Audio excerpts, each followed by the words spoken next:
त्रुटि हो तो कृपया करके मुझे क्षमा करने का कष्ट करें।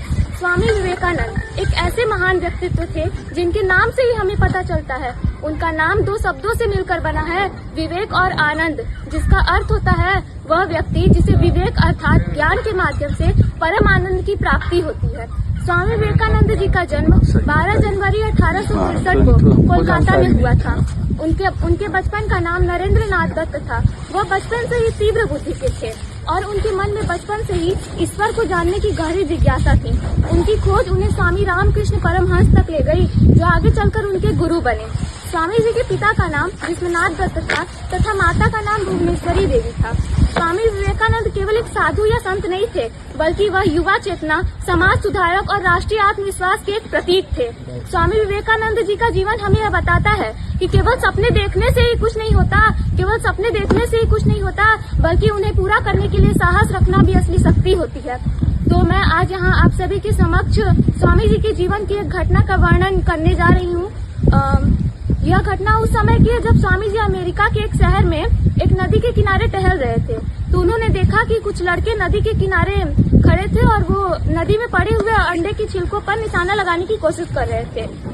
लगातार 10-15 निशाने उन लड़कों ने लगाए, लेकिन उनका एक भी निशाना सही नहीं गया।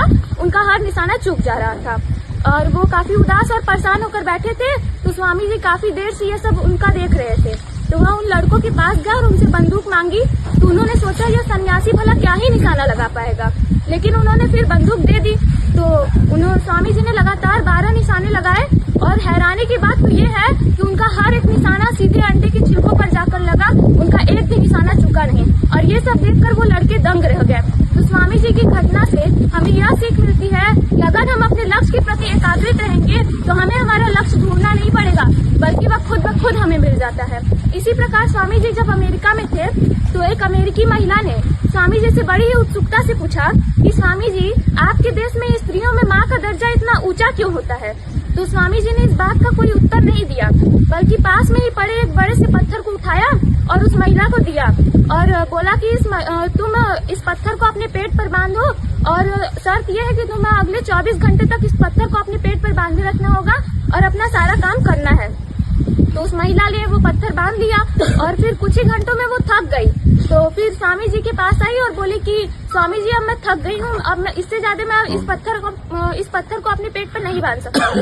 तो तब स्वामी जी ने कहा कि तुम कुछ ही घंटों में इस पत्थर को अपने पेट पर बांधने से थक गई और एक माँ अपने बच्चे को 9 महीने तक अपने पेट में ढोती है, तो क्या एक माँ का दर्द, उसकी तकलीफ, क्या उस त्याग और ममता का कोई मोल नहीं है? क्या वह इस सम्मान की हकदार नहीं है? तो स्वामी जी की इस बात से हमें यह समझ आता है कि माँ सिर्फ एक शब्द नहीं है, बल्कि वह त्याग और सहन शक्ति की वो पराकाष्ठा है जिसके आगे दुनिया का हर रिश्ता छोटा पड़ जाता है। अंत में मैं अपने भाषण का समापन स्वामी जी के अमूल्य विचारों और अपने भावपूर्ण शब्दों के साथ करना चाहती हूँ कि जब तक हम अपने भीतर की आग को नहीं जगाएंगे, तब तक दुनिया का प्रकाश हमारे लिए खाली रहेगा। जब तक हम अपने सपनों को नहीं सजाएंगे, तब तक कोई बाहरी मदद हमें ऊंचा नहीं उठा सकती है। स्वामी जी का मूल मंत्र था, उठो जागो और तब तक मत रुको जब तक लक्ष्य की प्राप्ति न हो जाए। तो स्वामी जी के इन्हीं विचारों पे मैं अपने कुछ विचार रखना चाहूंगी कि जिंदगी की असली उड़ान अभी बाकी है, जिंदगी के कई इम्तिहान अभी बाकी है, जिंदगी की असली उड़ान अभी बाकी है, जिंदगी के कई इम्तिहान अभी बाकी है। अभी तो नापी है मुट्ठी भर जमी, अभी तो पूरा आसमां बाकी है।